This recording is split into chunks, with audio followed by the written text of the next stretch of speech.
All right, everyone. Hello and welcome to another wheel tapping. First things first, I apologize that I am a little late this month. Apparently February is nuts, and who knew it's like 3 days shorter than every other month of the year. Right, Tony? I mean, that's what I'm blaming. I don't know about you, sir.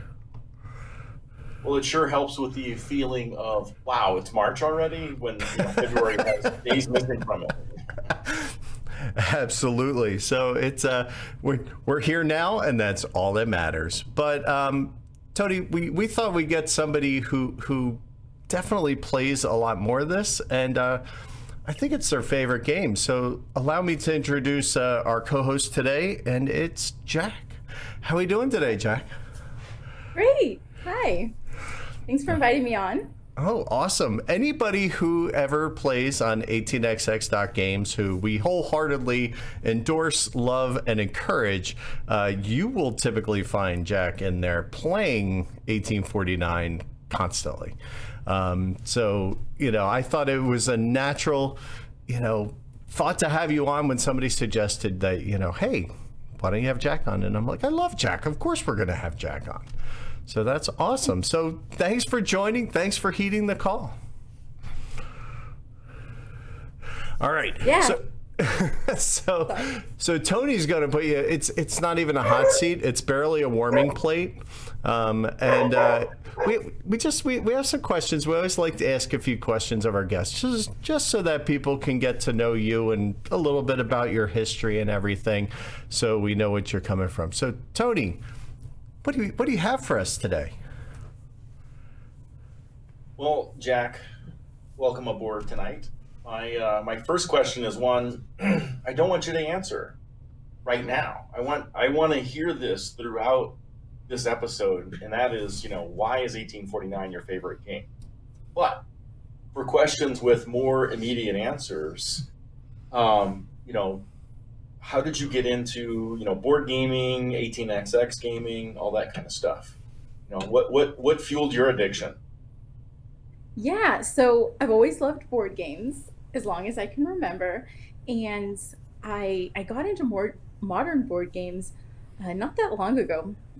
One day we started playing more and more, and we got bored with what we had, and so we went to the game store, and I saw Terra Mystica, and it looked fun, so I bought it. And it's fun. Wow. Deep end, here I come. I didn't realize that, but yeah, it was a long day. We spent all day learning the rules that first time, but I fell in love with board games right away.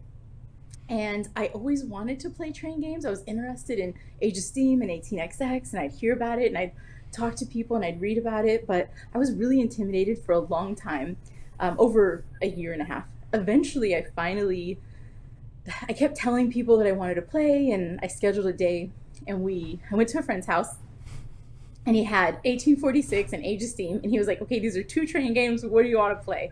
So we chose Age of Steam, and it became my favorite game pretty quickly. So I kind of went from loving Euro games and Vital Lacerda games to loving Age of Steam. And I still wanted to try 18xx, but I put it off for several more months until I tried my first 18xx. It was 46 on New Year's Eve of 2018.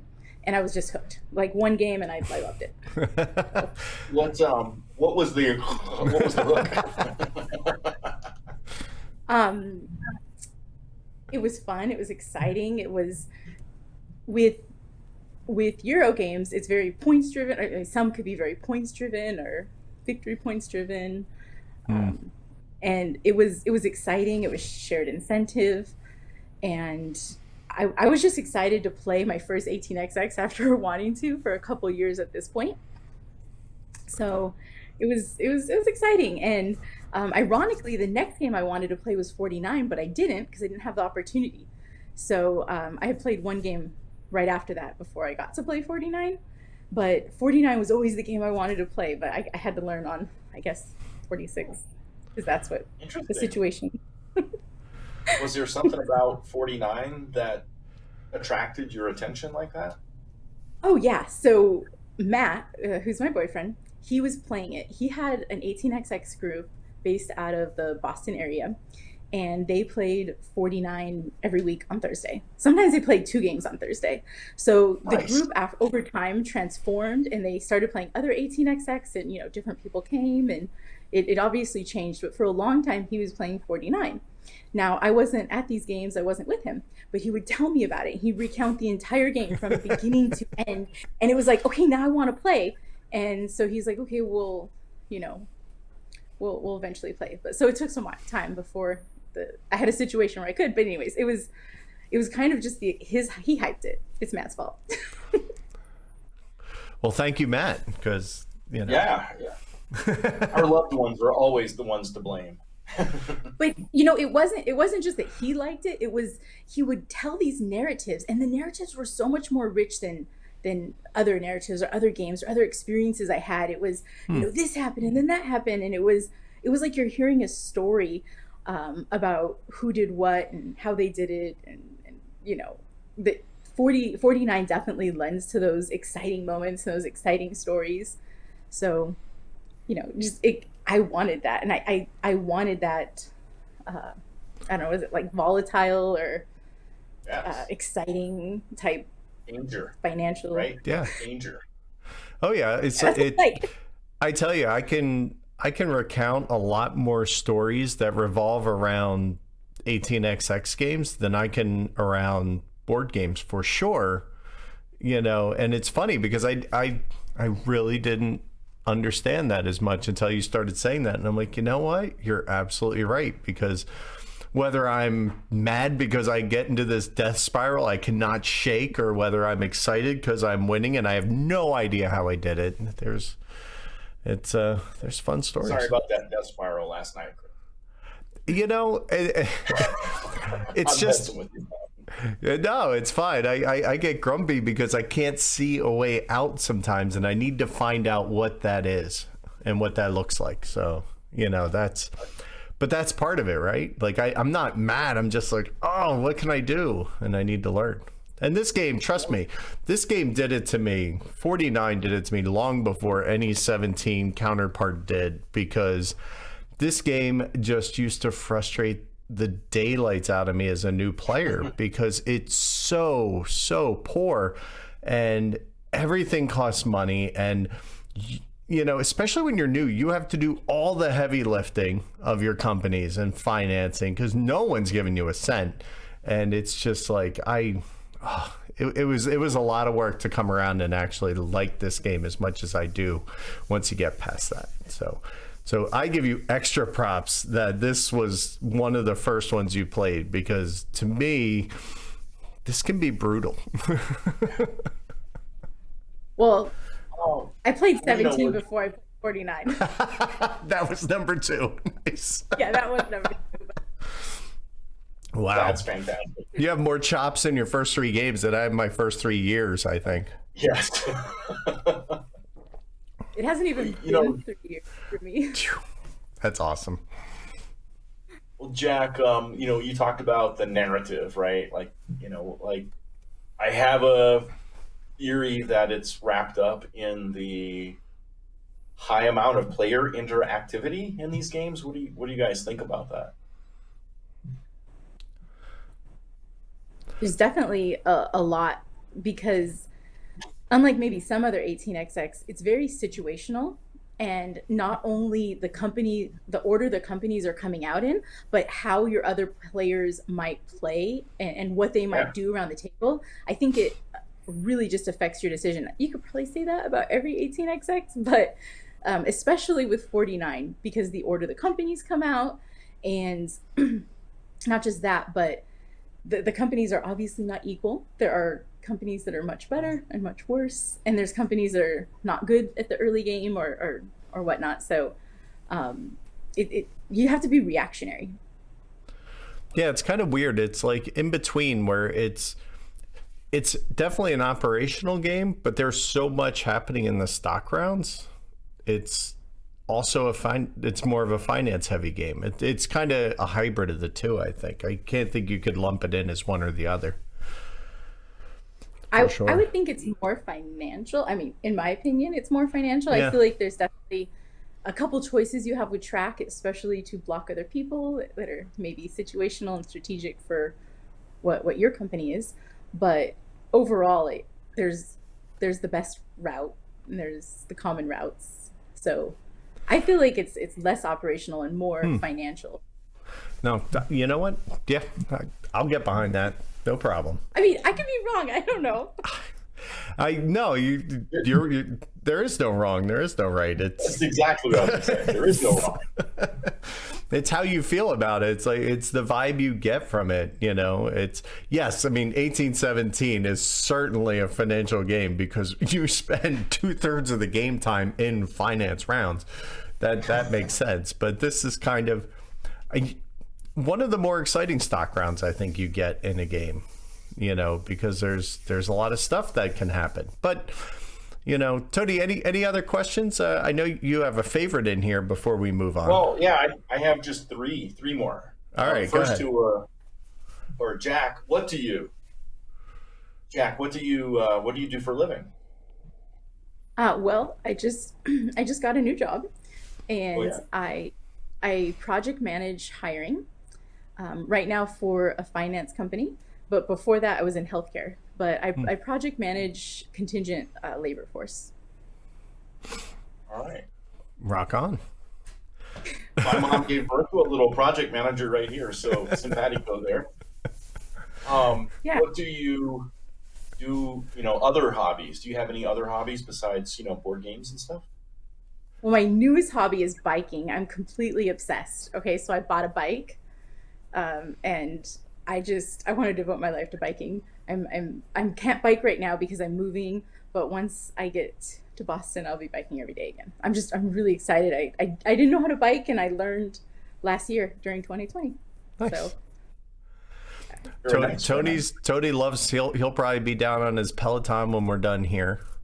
And I bike inside. yeah, I actually picked up one, not a full Peloton. I'm going to go the cheaper route, but I'm going to start it up because riding roads around here is just too dangerous. I just can't do it. So yeah, I mean that's yeah, it's not easy. I live on a hill, and there's hills everywhere. So when I first learned to ride, every day when I left the house, there's like a hill.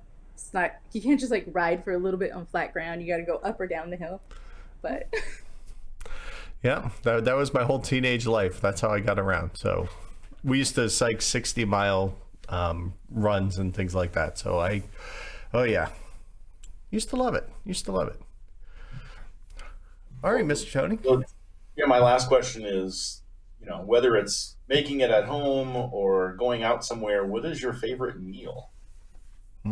wow, so my favorite meal is definitely barbecue. Okay, I love barbecue, and I was a vegetarian for over a decade. I only recently began to eat like less than 2 years ago, after over Welcome a decade. back. Yeah. Welcome So back. So yeah. So I have to ask because my niece she was vegetarian, went vegan for a bit, came back to vegetarian, and her now husband broke her by cooking bacon every Sunday. What broke you? Did Matt do it? Was it he just doing barbecue every day? Yeah, it was completely his fault. Yeah, it was. He actually turned. Side note: he turned 2 vegetarians into meat eaters that week, but that's another story. But yeah, one day I was just hungry and I was looking at his food, and I had a plate of food in front of me, but his looked better, and I never even wanted meat for over a decade, and I was like, I know, I just ate it, and every month I tried a new animal or a new part of meat, but now it's been long enough. I've gone through most of them. Oh, that's amazing. We plan our con and trips around barbecue places. I'm like, oh yeah, I can't wait till we can go to BGG Con again, so we can have, meet me and the barbecue places there, and then Age of Steam Con, so we could have the, the burn ends in Kansas. Kansas City. Well, I'll tell you, if we get to do Tracks East, which I'm not optimistic for this year, but I'm certainly optimistic for next year. The Friday night will be barbecue that I cook, so Matt's welcome to come and help me be pit boss for sure. So, yeah, definitely. Well, my apron does say Grill Master. Then you're welcome to as well. Absolutely. I was just gonna let maybe you just enjoy. Send Matt to play the games then. Yeah.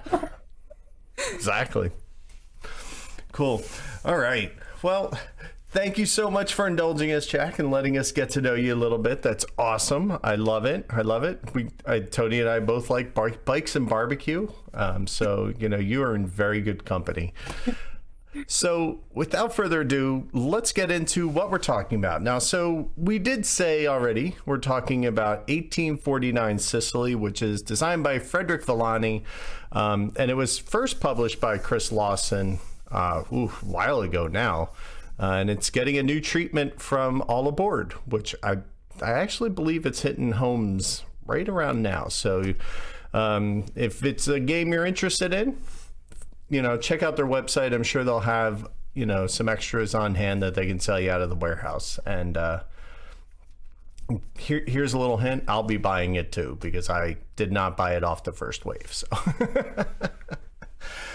So let's get into this. So Tony, let's talk about the game itself. What are some of the MacGuffins of 49 that might be different from some more commonly known 1830 style games that we know?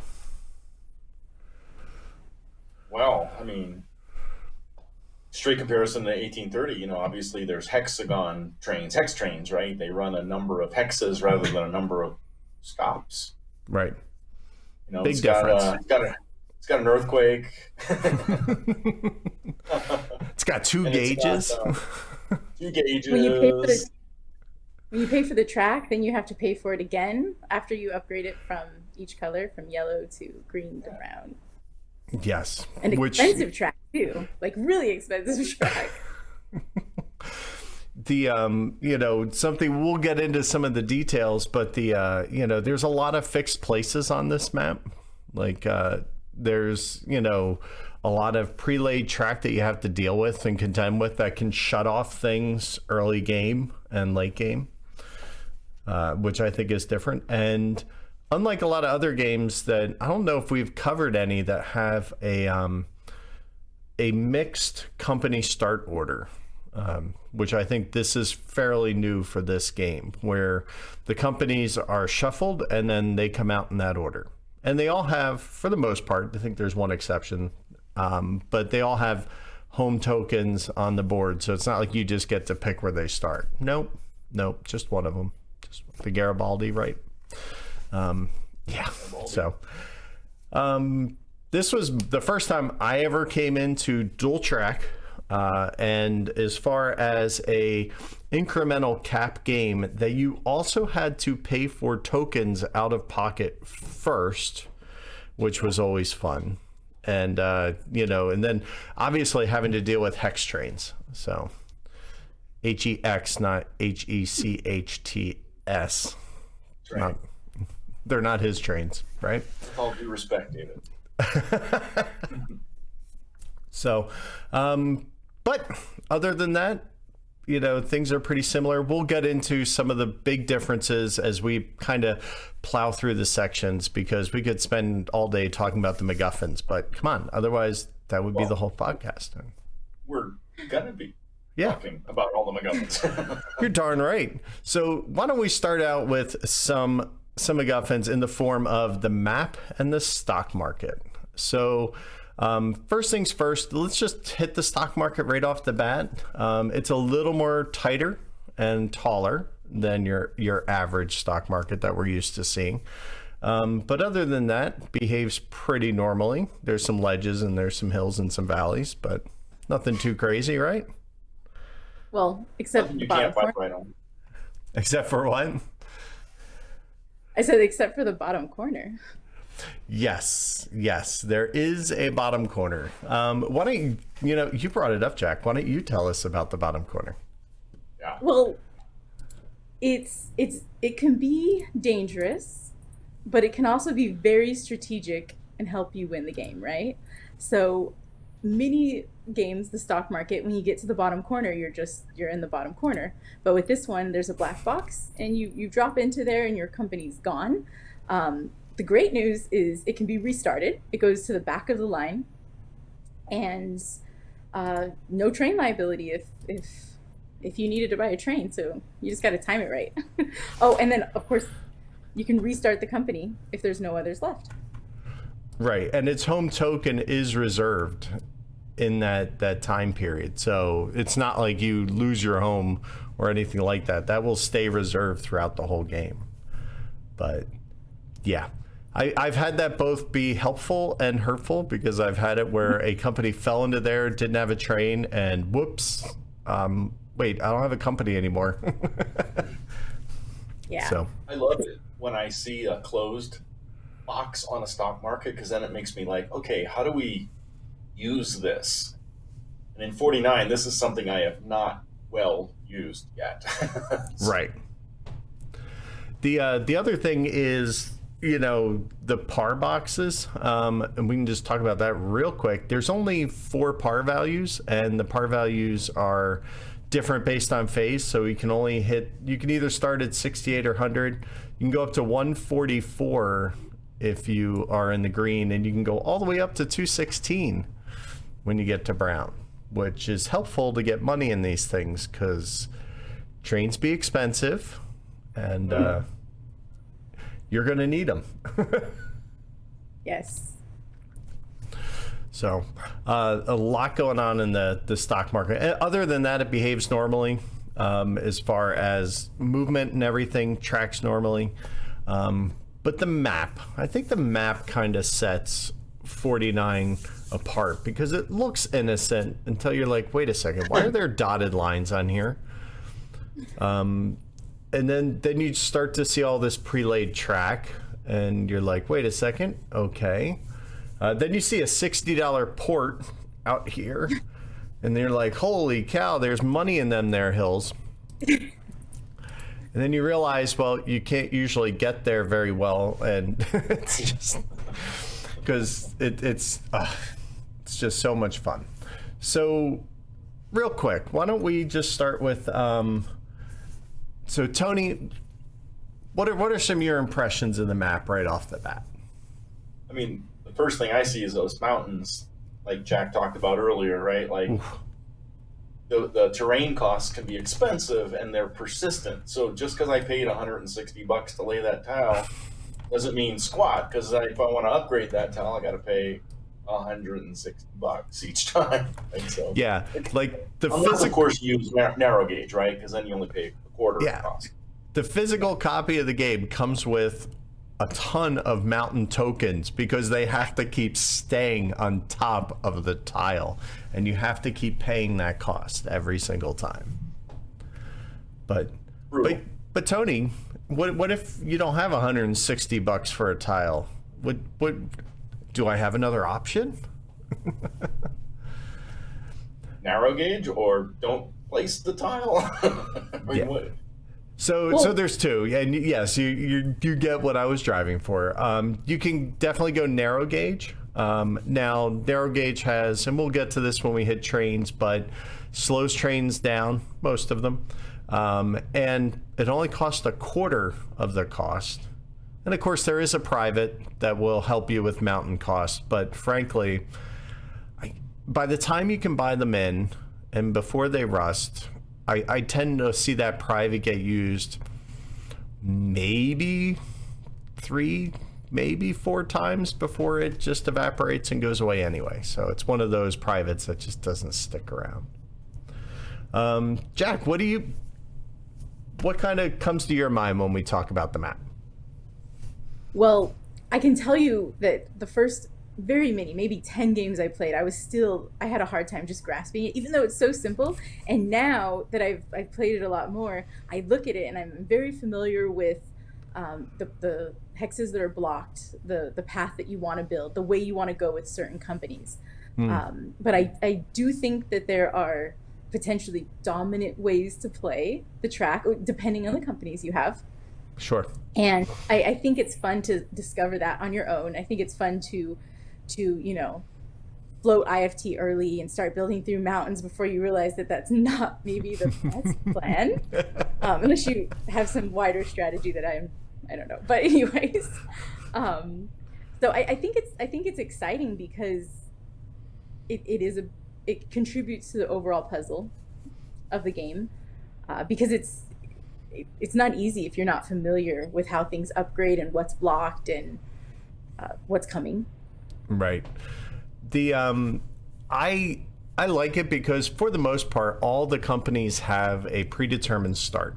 And you mentioned the IFT, and that's like to the point where it's an unofficial variant to bury the IFT in the pile and never let it be one of the first companies started, because it can be really hard to get it going out of the gate.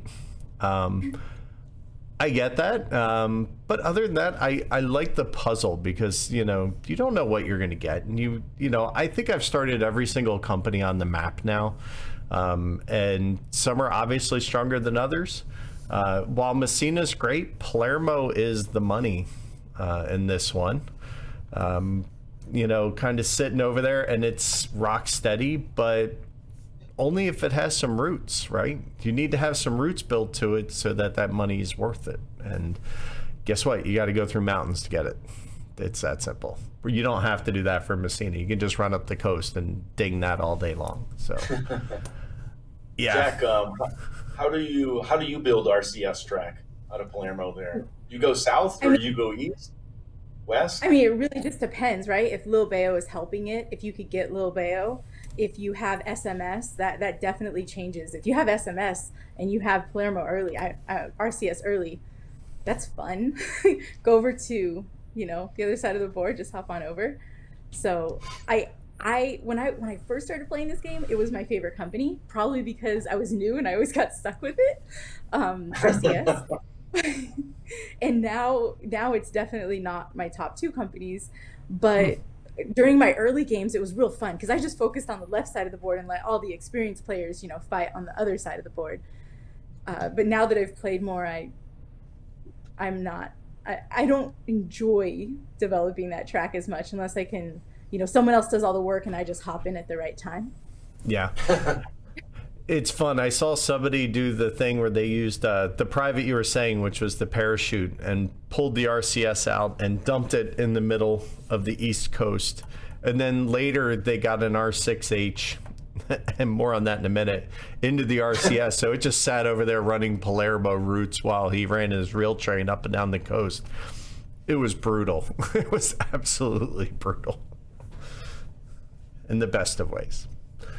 But yeah, so the other thing to note is, and we'll get into the trains specifically and how they work, but they're friendly hex trains. So you count how many lines you cross. So you tend to get, there are some games that count where you start. This one counts where you cross. So that's a little, yeah, exactly. You kind of get that little extra, which you need, frankly. The other thing is Messina up here, when somebody buys the first 12H train, don't get all excited. 12H is really just kind of like a 6H. It's not a 6 train. It's not that bad. Messina reverts back to a yellow tile, and it can't be upgraded for the entire set of ORs, which, let me tell you, if Messina goes up on the first round of an OR, that sucks, because you're just sitting there and that's a bank run for somebody or two people, and they're just not getting it. Unless, I totally agree with that, but it's also fun if you can strategize to make yourself the one that's benefiting while the others aren't. Exactly. That's the best run of the game, right? So if you can get that token when it turns yellow, you've got a large train, you're gonna run the best route of the game from past Messina down to that 60 port. Yeah, fun fact, you can lose a company if the only token you have set as its home is Messina, and Messina blows up. Your token goes with it. And I did a late game start of a company and it never even ran. It just exploded, and it was not good. Looking at you, Garibaldi. Yeah, so the Garibaldi's the only one that you get to pick. It just has to be on a coast and not have another token in it, and then you can start there. So Messina is the typical spot where I see it start most of the times, but not all the time, just because it's usually a good spot. You can get some money early, but depends. I've seen it start in the south and Terra Nova as well, so it gets around. It's kind of like that. Any other thoughts on the map before we move on? Well, you know what? I will bring up the one thing, and that is the tile for sure. So in the map, it makes sense to talk about the tile and the upgrades. When you hit green, if you have 4 exits on a green tile, 2 of them will be narrow gauge. So the tile does get a little restrictive and a little tight in that middle part of the game as you try to figure out how can I upgrade this and stay on, normal rail or narrow gauge for my runs, because it can be hard to, move across narrow gauge when you need those extra hex spaces. So, Jack, were you going to say something? I was, but it doesn't matter. No, it always matters. Feel free. Oh, I was going to talk about we were talking about track and expensive track and everything, but there's always that top run from where Palermo is all the way over to Messina. So that's some people have some names for that. Some of the groups I played with call that the dream. I don't know if it's just them, but it's like building the dream. Maybe George said that. I don't know. Maybe, I'm not sure. Nice. But that's the dream, and you could see how expensive that track is. It's free. So It takes a while to build it. it's always the dream. And you need a big train to get there, because let's see, that's 1, 2, because you can't cross that. 3, 4, 5, 6, 7, 8, 9, 10, 11. So you need the 12. You need the 12 to get there. But you want to go all the way, right? If you get the token of if you could flow RCS, get the token of Messina, and then get the 16 train and go all the way to the ends. Yeah, because that little guy, $90 late in the game. That's bank for sure. For sure. Awesome. Good point. I never get that. I never get the dream. Always beats me up. Nightmares. You just get nightmares. Yeah. And often. So, I mean, we're kind of already talking about trains. So the green phase, why don't we just continue right into the train? So we already kind of told you they're hex trains. The earliest permanent, correct me if I'm wrong, 8 hex and 10H. See, this is why I lose this game, because I never remember, and I always think I'm safe, and I'm not. So the 10H is the first perm then, right? Yeah. Which The 2.8s are good trains to have. Oh yeah, poisoned 8. It's just Make a lot of money. yeah. So it's a pretty normal roster as far as there is a little bit of rushing to it. It's not too fast, it's not too slow, but do pay attention to where that first permanent train is, especially when you're playing this for the first few times, because you think you're safe and you're getting up there, and you're running trains and it's late in the game and you're like, I just bought a train, I should be good. You're not. You're not. So just kind of be ready for that. And then obviously the 12H, I think there's only 1 or 2. There's not many at all.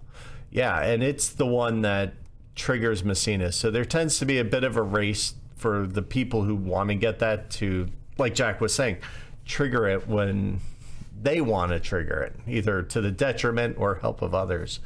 But there's the, go ahead. Well, I mean, I feel like there's so much in the trains. There's obviously Messina blowing up when the 12 is bought, but not just that. So in the situation, the 12 is bought, Messina blows up. Now, if you force someone to buy a train, someone could be forced to buy the 16 train, just depending on how the train rush goes. But here's the thing, whoever buys that 16H train, if they don't have enough for that R6H, whoever operates after them and has that money, I mean, they're getting the train. So that's very strategic. Like, I think everything in this game is so situational, unlike so many, in my opinion, other 18xx, because it's all about what's on deck and what your company's going to get, and denying someone else. So if you can scoop up those trains, whether you're running them a lot, or you built that track ahead of time, you're stopping someone else who might have to force buy that expensive train. Yeah. That really expensive, since the R6H is so much cheaper. Yeah. Right. So real quick, the R6H leads us into the gauges, right? So we talked briefly about gauges, and that there's narrow gauge and regular gauge. The narrow gauge, if you're taking all the trains except for the R6H over that track, it counts as double. So it really slows your trains down. So where, anytime you run over those links and you cross the hex on, narrow gauge track, that just costs you 2 hexes instead of 1. So that adds up real quick. So if you take one link, that costs you 4 hex worth instead of 1 typically, because it's usually 2 tiles long. So that can be painful to swallow.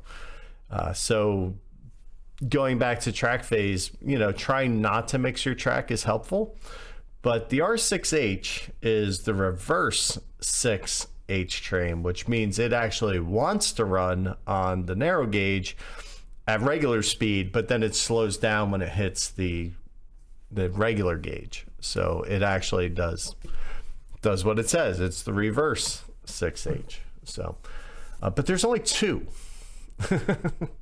And, I saw a game where somebody got both of those into a company that was set up with a lot of narrow gauge around it. And they were beasts, and they just ran.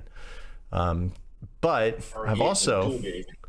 Right, but I've also been in the place where I had to force buy one, and I was not set up for it, and it did not go well, and I was running for a pittance, and I got stuck with a train that was not very useful for me at all. So I've been on both sides of that equation that you mentioned, Jack, for sure.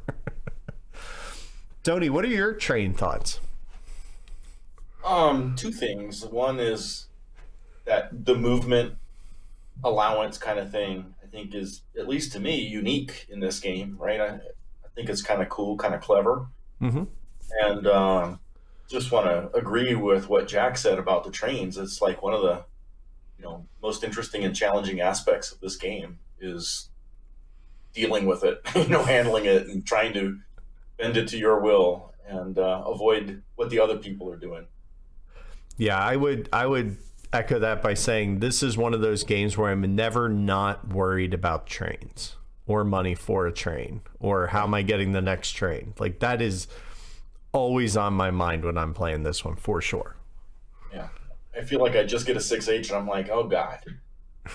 I don't know, for me, not to change the topic, but for me it's like, how do I get that share density? That's what I'm thinking of in this game. Yeah. So you know what? Any other track points before we move on? Because that's a great lead in to the next phase. It is. It's perfect because share density in this game is most certainly a shenanigan. Because share limit on this one is tight. It is very tight. So you have to maximize that. So Jack, you're leading us in. What is it about the share density that you love so much? Well, there's limited numbers of shares. So you need to get that share density so you can win. That will definitely help you be in first place. Sure. The shares, the first, like all other 18xx, the first share is a president's share and it's worth 20%, but the last share is also a 20% share. And there's a rule. So the rule is, if the share is, whether it's in the market or still on the charter, it's always the last share. You can't buy a double share unless all the shares in that area are gone. So that's important because you have to try to manipulate the time where maybe you have priority if it's the top one. There's definitely ways people do that that are pretty common, where you whether you have priority or what when you buy what shares, right? Like I might not I might look at a share and say, wow, I can't buy that because then the person after me gets to buy that double share of this amazing company. So, and you also can't have more than 60% if you're the president. So you can't have more than 40% if you want that double share for yourself, right? So there's that, and then finally the other thing is you don't want to have a double share because the train liability if it's not a safe company to have. So not only do you want those double shares, you don't want the double shares at the same time. You have to navigate when each situation is. Yeah, and it's I've seen it where the president's like their double share comes up, but they're share tight, or they have 50% of the company, and it's not like you can sell one and pick that up. Like no, you still have those restrictions in place.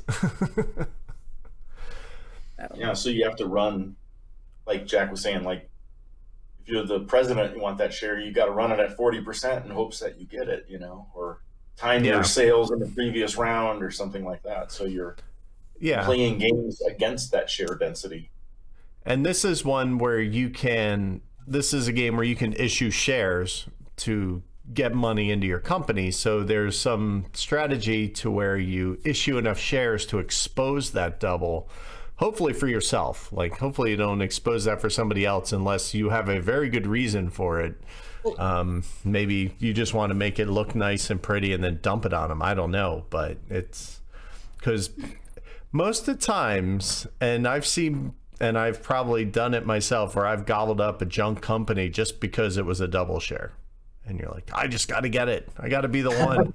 Then you get it and you're like, why did I do this? And then, yeah, it quickly turns into the president share. I love it. It's fun to learn when you should be trying, when a company is safe. That took me a long time to learn, right? Like when a company is safe to have that train liability. Right. And I mean, possibly just dumped a bunch of money in the company. So, hopefully that encourages the owner to keep it or give it to you and you get your money back, hopefully with not too big of a train bill in the future. But yeah, that's not how that usually works. In my opinion, the train bill, especially in 49, I would say the train bill is kind of the least of your problems. If it's early game, the companies don't pay money in the early game. Like you're not making money. And you don't want to invest too much money in a company that you're going to lose the value at the end of the next turn, because they're going to issue and there goes $50 a share you just lost, or whatever it is. So you want to be careful where you invest your money and where that's at on the stock market. Very true. Well, I mean, I want to say something, and then I want to come back to what Jack just said too. Like that something is regarding the double share. Like it's not always my favorite thing, because I definitely understand and respect what it's doing, But like sometimes it feels gamey, just people doing things or not doing things. I don't know. Maybe it's just me, But sometimes I don't like every aspect of that double share. But yeah, when you have the stock round where everybody's just passing because they don't want to pull the trigger on the penultimate share before that. Yeah, I get that. Like what Jack said about the share value and stuff like that is, definitely related to the issuing, because the issuing is often an important tool, right? Like I typically see companies just kind of like do a big circle, right? Like you move back because you don't have a train, you issue a bunch of shares, and then you try to work your way out, right? And so that's when you want to buy the cheap shares, right? Exactly, So you as the president, you've got that whole share density battle again, right? Because, okay, I'm planning to issue some shares. How much do I want to invest to maybe keep control of the company if I'm trying to keep control of this company, versus let me just try to get more cheap shares, after the issuing. Of course, the issuing puts money in the company.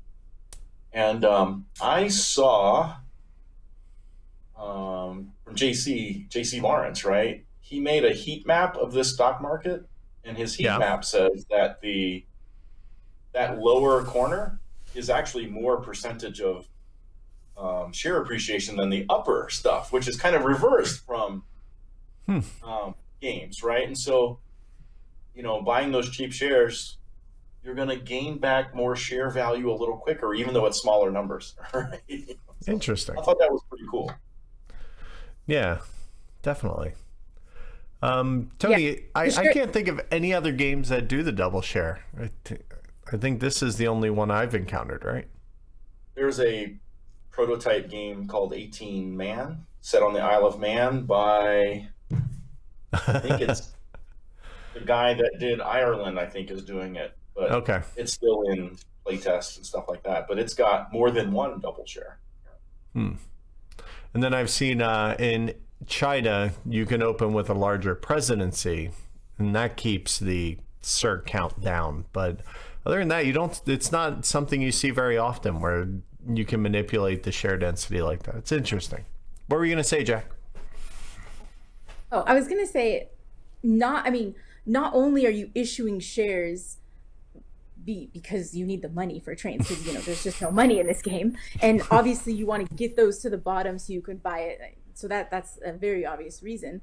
But if you don't, you're still getting your tokens are still going to fall to the bottom. It's just not going to be at your will. Someone's going to buy your shares and trash your stock, and there goes your value, and you didn't even really get to benefit financially from it as much. And then this game hates you, right? I mean, if you sell a share, it falls. Your token falls in the stock market, one per share sold. But at the end of the stock market, any that is left, it falls again. So you better be very careful before you start at that lowest token. What is it, 68? Because, back twice, someone sells your shares, or you do, or you can't run, and you're already in that black box. Yeah. So. And when you're issuing shares at like $50, you're not getting much train money either. So. Exactly. So my point was, it's not just the share density and not revealing that share and when to reveal it, but at the same time, you're kind of controlling where your company is at in the stock market, and when you invest, the amount you invest. So maybe like a few shares at the top, and then once you get it to the bottom, try to buy them up to 60%. I mean, someone doesn't stop you. Tony, we forgot to ask a question at the beginning of our guest, and that is, how many times? Because I know I've played 49 probably about 6 or 8 times in that ballpark. How many times have you played it, Tony? 13. 30. Okay, that's good. Jack, how many times have you played it? Over 40. Which, there you go. I mean, it's really not that many compared to the other titles that I have, just because I played it a lot in person, but then it recently got put on 18xx games. And I've had a new job, so I haven't been playing as much. But anyways, I'm so excited that you can play it online easily now. I'm constantly looking to play it. Yeah, I love it for that school night game. That's what we like to call them, right? Because you can usually get it done in a school night, no problem, and have room left over for a trick taker afterwards even. Or you could play two games of 49. Yeah, because you can call it pretty quick. That first game was done. Kelly went bankrupt in 45 minutes, so we just said, okay, let's play again. Let's just start again. Classic.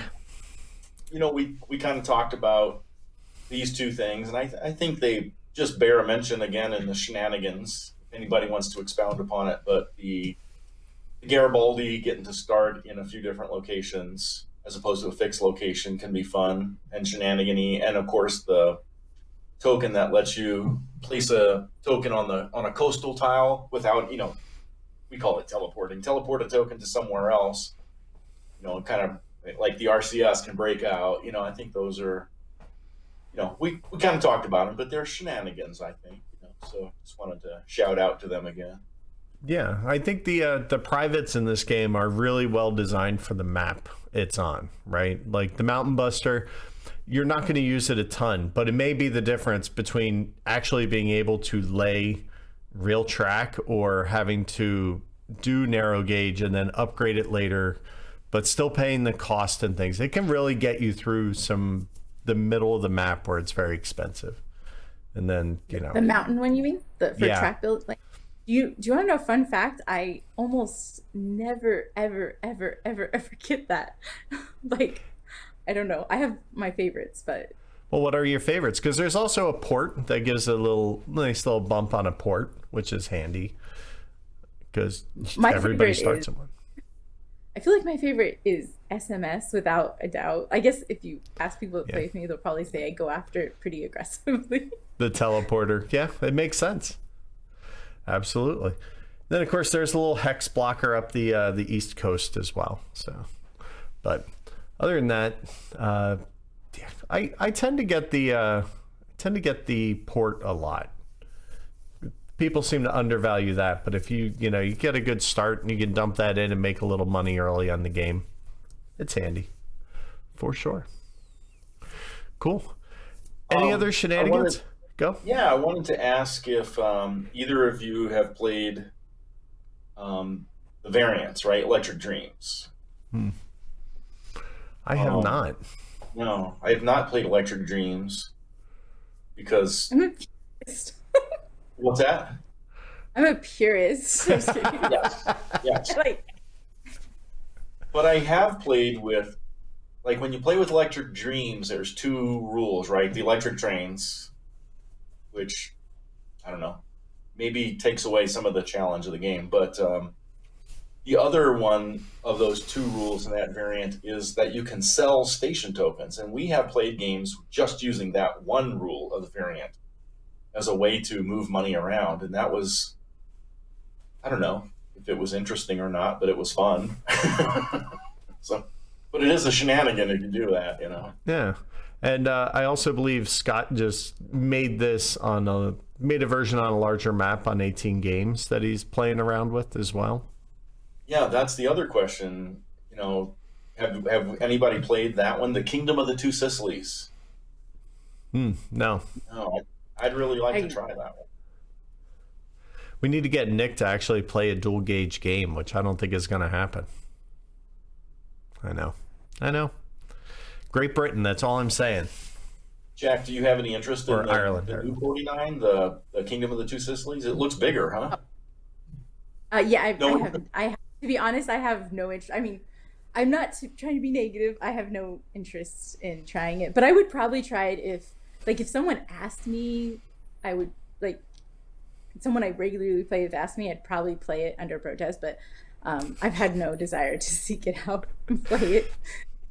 Jack, when you play this, what have you found is your favorite player count for it? Well, I'm playing this insane async 5-player game right now, Oh my and goodness. definitely not 5-player, but it's been interesting.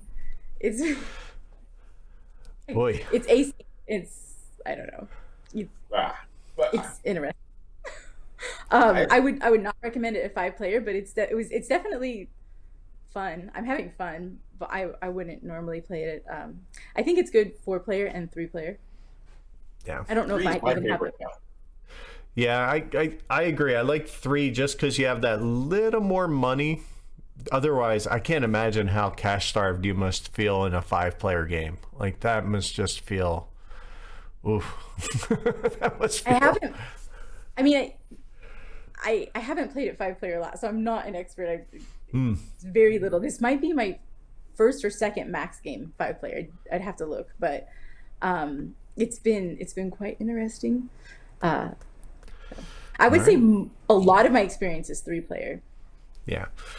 Seems to be that's like where it's found its sweet spot in its home, where, like that's how it came into my life. Was there were 3 of us around one night, we wanted to play a game, and my friend had it, and that's how we started playing it a few times. So it fits that bill nicely, and especially on a school night, because a lot going on for sure. So I got a question for Jack that could be shenanigan adjacent, I guess, right? I made a note of this when she said it earlier this evening. When we were talking about the RCFs, she said it's not one of my top 2 favorite companies. What are your top 2 favorite, and why do they get that distinction? Is it about what they can do in shenanigans or something? I mean, Well, so I have I know what they it, are. I bet you I know what they I are. mean, so I have, it depends on it depends. So here's the thing. It really depends on the private and where you are in the game and the order it comes out. So it really matters. So it's very hard to say that, but I do have, I do like, there's two companies I like if it's not early game, and then IFT if it's not early game. I mean, if it's early game, there's two companies, and then if I enjoy IFT when it's not the first out, unless you get the private and it's the first out and no one challenges you, you just make that $30 income. So that's why I don't know. Sorry, I'm rambling. It No, really no, is you're good. situational, and but Yeah. I personally think it's more situational than any other game. And I look at 49 as this is a puzzle. Like this is the where I'm sitting at the table. These are the way the company's coming out. This is what other people's motivation are. This is my private income, and it really comes down to the stock market, right? How you set that tone of what tools you have, what privates, the order. So, but if all things being equal, do you want to guess what they are, or do you want me to tell you? Tell me. Yeah, Garibaldi. Archimedes. Yeah, Garibaldi and the Archimedes. and and I mean, look at token cost. Look at position placement. Um, you you can start at that bottom right corner and you can run to that 60 port. You could get on that the private where it adds the extra to the port. At one point, that private goes away. That port token doesn't. So you're running more, and then if you can get that token where IFT's home is, you can run up to Messina. You know, the Yeah. options are endless. So Yes. that's why these are my favorites. So you see at the bottom right corner, you could that I mean it's right there, and the other one you can put it anywhere almost. You can get it down at the bottom, or you can go up. Anyways, and it's all about who can get that Catania token, right? IFT's home. Yeah. The So Catania that's token. really pivotal for late game. Um, Yep. and you're like front row right there with both of those companies. Yeah. As much as I like the RCS, the token cost for it is brutal. I mean, yeah. It really is.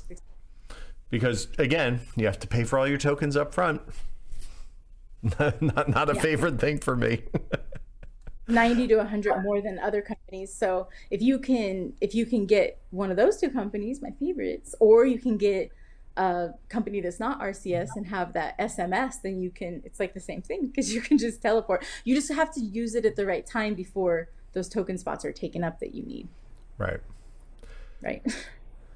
Exactly. I like what you said, Jack, about seeing it as a puzzle. You know, like I'm also a war gamer, and so I like to think about some of these. Sometimes, like you're a general, right, surveying the battlefield, trying to figure out, you know, what the enemy wants to do and stuff like that. So, like, yeah, totally agree. Absolutely. Yeah, it's exciting. That's where those exciting stories come from. It's like, oh, I had this share density, and this company was up next, so I knew I had to do this, and I invested in that. It's just knowing where to invest because of everything: the board, the trains, the privates, the order, not just your sitting order. So, you know. Absolutely. Which dovetails nicely into the feels, because I think you're kind of telling us all your feels right at this point, and that's awesome. Keep going. Yeah. So, I mean, I think we all know why you love this game. It just fires on every single cylinder, and it's just fun to watch you just get even more excited as you talk about it. It's great. I love it. I love brutal games. I love games where within the rules of the game, yeah, like I don't mean attitude. I'm saying within the rules of the game, you can be cruel and mean. And if you play a game with me, like be mean to me. Like crush me. And I'm not that great of a player. I'm just super passionate and excited about winning and losing, right? But this game is mean. It's not just the players that are mean. The game is mean. You're pushing your token down. If people can trash your stock if you're not issuing and making it attractive, there's so much excitement, and telling that story, recounting it after the game is probably more exciting than most other games. Awesome. I love it. I love it. Tony, what are your feels? What does the Sicily offer you, sir? Well, let's see, the Italian side of my family hails from Sicily, so that is something that initially attracted me to this Molto game. bene. Oh, Anthony. My name is Anthony. My mom remarried, blah blah blah, but my original last name was Palmisano, so Anthony Palmisano. I'm an Italian boy. You could own a pizza shop with that name out here. That's right. That's right. Absolutely. And so that originally attracted me to the game, and then when I started playing the game hooked me in because Jack's right, and you can see the passion that she has for this game, right? It's like this game is mean and it's super fun. Top that off with you can play it twice in a row because it's not it's not an 8-hour game or anything like that, right? Yeah. So you get a real lot of bang for the buck, and like Jack said, be mean to me, but hey, it's just business, right? That's the mean, right? It's just business, nothing personal, unless it is. And then, but yeah, it's a great school night game. One I'm pretty much happy to play at any time. Right on. Thank you, Mr. Villani. Yes. Unfortunately, I could not find him either to comment on his game. So I don't know if he's enjoying life in Sicily somewhere, maybe. I think he checked out of the hobby. Yeah. Just seems to happen. I kind of echo those, but as probably the newest one to playing in any capacity, I think you need to give this one a few chances. I think like the first game for a lot of people can be a little rough, especially if you come from a full cap background where you just get money and you just get to play like I did. The finance of this can be a little frustrating, but it's a great way to really learn how to do a lot with a little. And like Jack said, you have to be able to issue shares to make the money and, get your stock and get your stuff rolling, because the game isn't going to do it for you. The track isn't going to upgrade and you're going to be making bank in 3 turns. Like, it does not work like that. If you win this game, it's because you made it happen. It just didn't happen to you, for sure. So, if you get frustrated by things like that, give it a couple chances, because once you start to get a feel for it, and you get a feel for a different kind of train roster, because, I think that was one of my biggest hangups was, the feel of when you should have a permanent and when you actually do, right? I feel like they're out of sync to what we're used to, as far as when in the game that happens.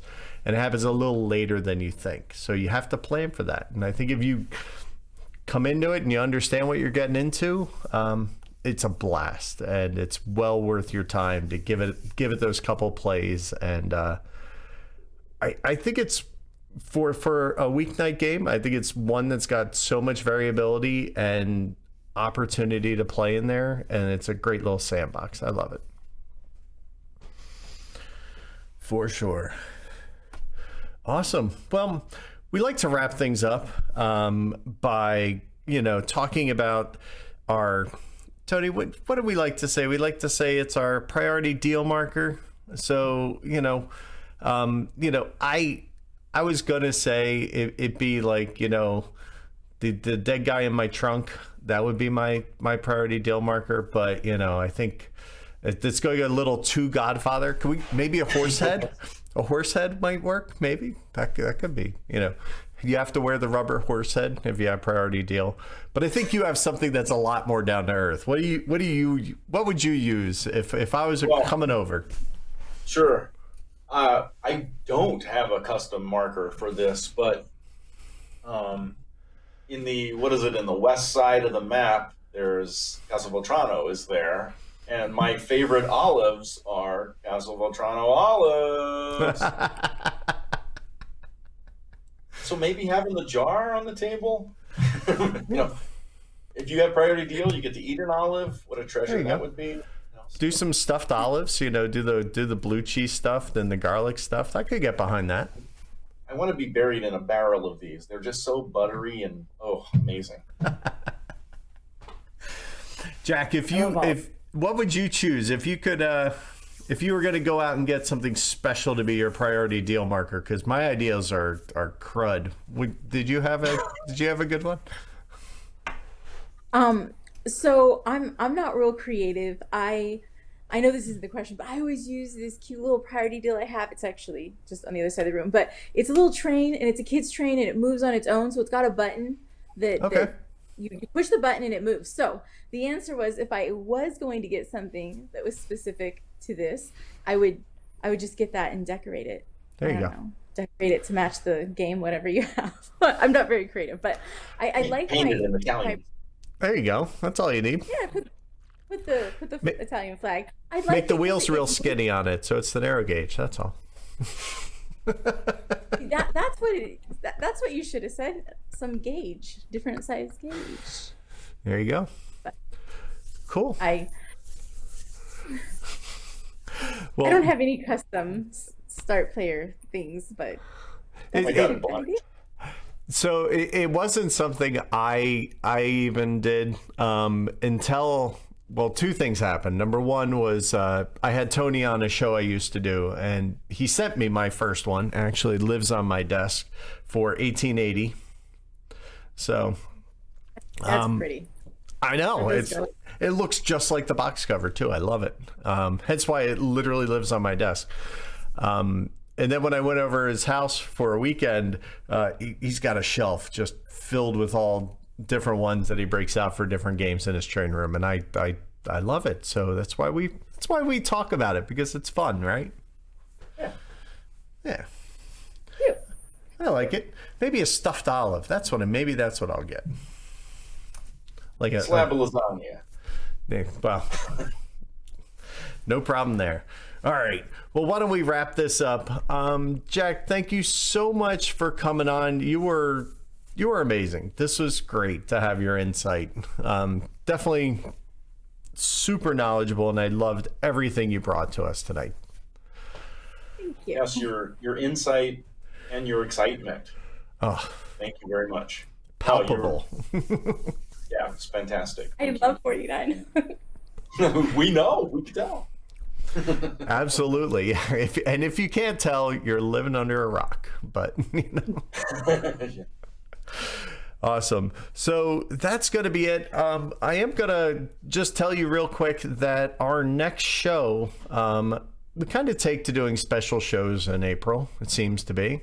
We're going to do a print and play special for our next episode. So we're not going to feature a game specific, but we're going to talk about print and play, some strategies, maybe have somebody who does it, for fun, maybe somebody who does it for more than fun. We'll see. I think it'll be a fun show. So look for that in April. Cool. All right. Thanks, everyone. Be sure to check us out, and you can catch me at Wheel Tapping. You can catch Tony as just on Twitter at EB Fryer Games. There you go. And Jack, where can people find you if they want to follow you and all your shenanigans? I mean, if they want to follow me, they can find me on Twitter and Instagram at JackCCMF. But if they want to find me, I'm on 18XX Games. Yeah. All the time. That's right. Perfect touch. Absolutely. And with that, we're out of here. So enjoy your month, and we'll see you next time. For joining us this month, be sure to tune in next month to see what shenanigans Tony and I will get ourselves into. Tony and I would like to give a special shout out to all the patrons who support the show. Thank you for listening, supporting, and taking care of us. You can also help us out if you want a shirt. Be sure to check us out on Teespring.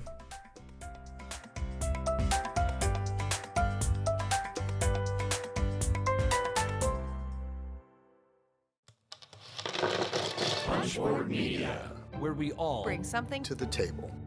Pull up a chair.